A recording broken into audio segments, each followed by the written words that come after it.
Le 15 avril 2025, Emmanuel Macron rappelle l'ambassadeur de France en Algérie et expulse 12 agents du réseau diplomatique algérien.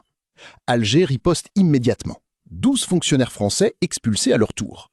C'est le point le plus bas des relations franco-algériennes depuis l'indépendance de 1962. 63 ans de liens tumultueux qui explosent en quelques semaines. Mais cette crise ne sort pas de nulle part. Elle couvait depuis des années.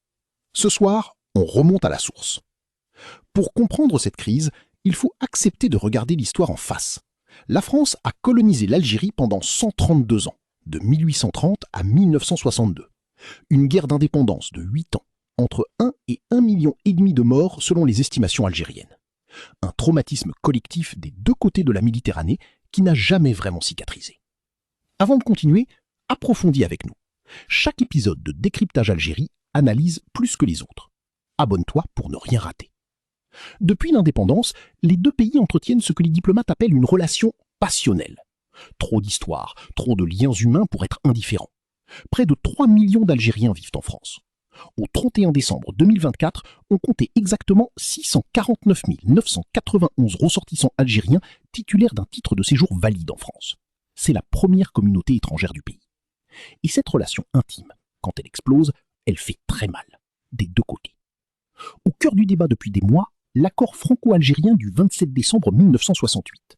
Signé 6 ans après l'indépendance, cet accord organise la circulation, l'emploi et le séjour des ressortissants algériens en France.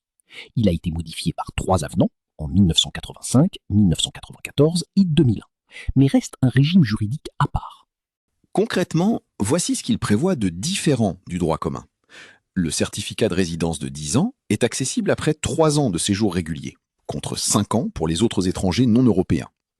Le conjoint algérien d'un Français obtient un titre de 10 ans après 1 an de mariage, contre 3 ans en droit commun. Et les membres de la famille admis par regroupement familial reçoivent directement un certificat de 10 ans si la personne qu'ils rejoignent en détient un. Le 30 octobre 2025, l'Assemblée nationale a adopté de justesse une résolution du Rassemblement national demandant la dénonciation de cet accord. 185 voix contre 184. Une première historique. Du côté algérien, la réaction a été immédiate. Toucher à cet accord, c'est toucher à un droit historique, issu d'une relation particulière entre les deux peuples. Revenons aux faits qui ont mis le feu aux poudres. L'été 2024 marque le début de la rupture. La France reconnaît la souveraineté marocaine sur le Sahara occidental. Pour Alger, qui soutient le mouvement indépendantiste du Polisario, c'est une trahison diplomatique majeure. En novembre 2024, l'écrivain franco-algérien Boualem Sansal est arrêté à son arrivée à Alger. Il sera condamné à 12 ans de prison. En France, l'indignation est totale. Le 22 février 2025, un ressortissant algérien tue un homme et blesse plusieurs policiers lors d'une attaque au couteau à Mulhouse. Fiché S pour radicalisation, il était sous obligation de quitter le territoire, mais n'avait pu être expulsé, l'Algérie ayant refusé à de multiples reprises de délivrer un laissez-passer consulaire. Puis vient l'affaire Amir DZ, un influenceur critique du pouvoir algérien ciblé par une tentative d'enlèvement sur sol français. L'enquête révèle l'implication d'un agent du consulat algérien. Paris arrête l'agent. Alger expulse 12 fonctionnaires français. Paris riposte. L'ambassadeur est rappelé.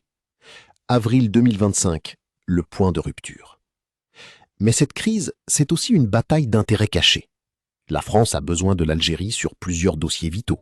La coopération sécuritaire au Sahel, la lutte contre le terrorisme, le narcotrafic et le gaz naturel algérien qui alimente une partie de l'Europe. L'Algérie a besoin de la France pour son économie, ses investissements et le traitement de sa diaspora.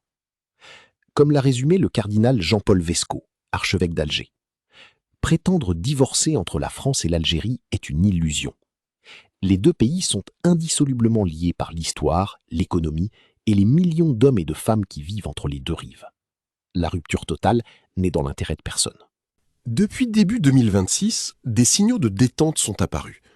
En février, le ministre français de l'Intérieur, Laurent Nunez, se rend à Alger. Les discussions sur les OQTF et la coopération sécuritaire reprennent. Le 9 mars 2026, l'Algérie adopte une version profondément amendée de la loi criminalisant la colonisation française. Les demandes d'excuses officielles et les exigences de réparation financière en sont supprimées. Un geste d'apaisement fort. Le 16 mars 2026, les ministres des Affaires étrangères des deux pays se parlent pour la première fois depuis des mois. Et en mars 2026, selon l'association CIMAD, les expulsions d'Algériens sous OQTF ont repris après 1 an d'interruption. Le dialogue reprend. Mais personne ne parle encore de réconciliation. Alors, où en est-on vraiment ? Cette crise n'est pas terminée. Elle est en pause. Les racines sont trop profondes. La mémoire coloniale non soldée, le Sahara occidental, la question migratoire, la bataille d'influence en Afrique. Ces dossiers ne disparaissent pas avec un coup de téléphone entre ministres. Ce que je retiens, c'est que cette relation franco-algérienne est unique au monde. 2 pays qui se déchirent et qui ne peuvent pas se quitter. 2 peuples liés par 132 ans d'histoire commune, douloureuse, complexe, intime. Et des millions de franco-algériens qui vivent cette contradiction dans leur chair, chaque jour. La question n'est pas de savoir si la France et l'Algérie vont se réconcilier. La question c'est comment ? Décryptage Algérie. Aller à la source. Toujours.